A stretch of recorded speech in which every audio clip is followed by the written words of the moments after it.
This is the 2 Series Active Tourer, and it represents two firsts for BMW. It's the first car to wear a BMW badge that's front-wheel drive, and it's also the first time BMW has made an MPV. Even though it has the 2 Series name, the Active Tourer actually has very little to do with the 2 Series Coupe. In fact, underneath the skin, it actually uses the new Mini chassis. Thankfully, it's an extended version of the Mini's platform, so it does feel nice and roomy here inside the 2 Series Active Tourer's cabin. There's also lots of adjustment in the driver's seat. You've got height adjustment, as you can see here, though this particular model, it has the electric seats upgrade. Also, BMW seem to give you that little bit more adjustment than other manufacturers in the steering wheel, so whether you're big or small, you're going to be able to get comfy here behind the wheel. Standard equipment is very good as well on this particular model. For instance, you've got dual zone climate control as standard, not just normal air conditioning. You've also got DAB digital radio, you've got Bluetooth for your mobile phone, you've also got parking sensors as standard, and all cars come with a 6.5-inch screen, though this particular car has the upgraded widescreen version and the upgraded sat-nav, which includes traffic alerts, and that's a very, very good system, one of the best on the market.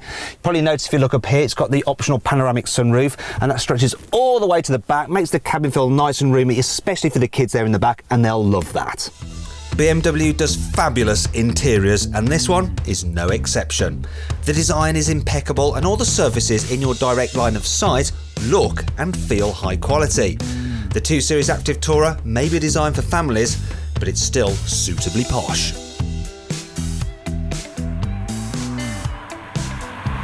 BMW has always claimed to make the ultimate driving machine, and that's why it's never used front-wheel drive before. You see, front-wheel drive, it's a little bit of a compromise because the front wheels have to steer, but they also have to provide all of the drive. And wheels, they're a little bit like us men. They're not that great at multitasking, especially when you put them under pressure. Thing is though, unless you're really pushing a car hard, you don't really feel the limitations of front-wheel drive, and any normal car buyer who's in the market for an MPV, they're not going to care if this car's front-wheel drive or not, really. And anyway, don't go thinking that being front-wheel drive means the 2 Series Active Tourer doesn't drive well. BMW makes the Mini, and it's a fun little car to drive, and so it's put its know-how into the 2 Series Active Tourer. In some ways, this car handles very much like a front-wheel drive hot hatch, so the steering, it's sharp and it's accurate, puts the car exactly where you want it to go. There's lots of grip, and when you go into a corner, even when you're going pretty quickly, it doesn't roll around like you'd expect an MPV to. Corners very, very flat. The suspension is probably a little bit maybe on the firm side compared to other MPVs, but it's never uncomfortable. It's only the really big bumps that you feel come through into the cabin, and these seats, I really like them. They're very, very comfortable, and when you're cruising along the motorway at speed, it's nice and quiet in here. It helps that the 2 Series Active Tourer gets BMW's new 2-litre diesel engine, which first appeared in the new Mini, and it's just not as noisy as the old one you still get in BMW's other models. It feels fairly quick. 0 to 62 miles an hour takes 8.9 seconds, which is reasonable, isn't it, for MPV? So too is the economy figure of 68.9 miles per gallon. Though I reckon that if you don't plan to do many motorway miles, you'll probably be better off saving yourself some money and getting the 1.5 litre turbo petrol, because it's also pretty nippy and reasonably economical. Plus, with a £2 saving, you'll put some of that money towards the excellent 8-speed automatic gearbox. Now, I'm not a big fan of BMW's manuals, but their autos are brilliant, and so is the one in this car.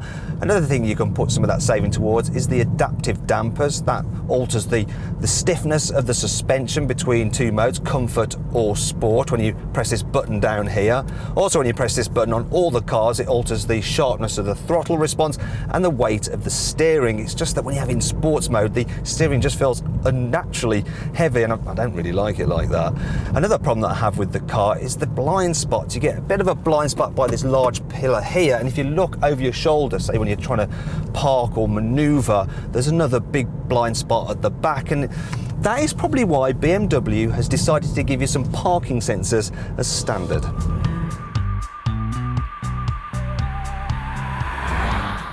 Perhaps the most obvious problem with the 2 Series Active Tourer is that for an MPV, it doesn't do anything particularly big nor particularly clever. I mean, yes, it has got 8 power tailgates, but if I'm honest, quite a lot of people find those a little bit annoying.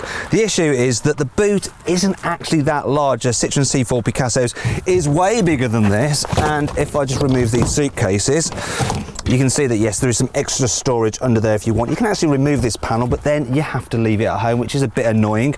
With InPlace, you do have no load lid, which is good. And I quite like the way you can fold the seats down like that. It's just flick of a button and they electrically pop down, and you do have a flat load bay. But once again, this overall load volume, it's way off the class leaders, you know. Then you go to the back seats. Just shut this down. Now, thankfully, putting the seats back is a relatively painless affair. There we go. Nice and easy to do. No problem at all. And overall, the space back here is pretty reasonable. I've got decent headroom. That's even with the panoramic sunroof, and normally those eat into headspace. Knee room is pretty good as well. And like with other MPVs, you can slide the seats forwards and backwards, depending on what you want to do, bigger boot or more knee room, and you can recline them like that as well. Thing is though, that many of the French MPVs, I mean, they're the leaders in this area really, they have individual chairs here, so you have 3 individual chairs. But you'll notice on this BMW, these 2 are joined, and that means that you only get Isofix fittings here and here, so you can only put a baby seat here or here. Also, if you want to carry 3 people, the middle seat, it's a little bit of a perch, and if you look down here, you'll notice there's this hump. Other MPVs have a flat floor.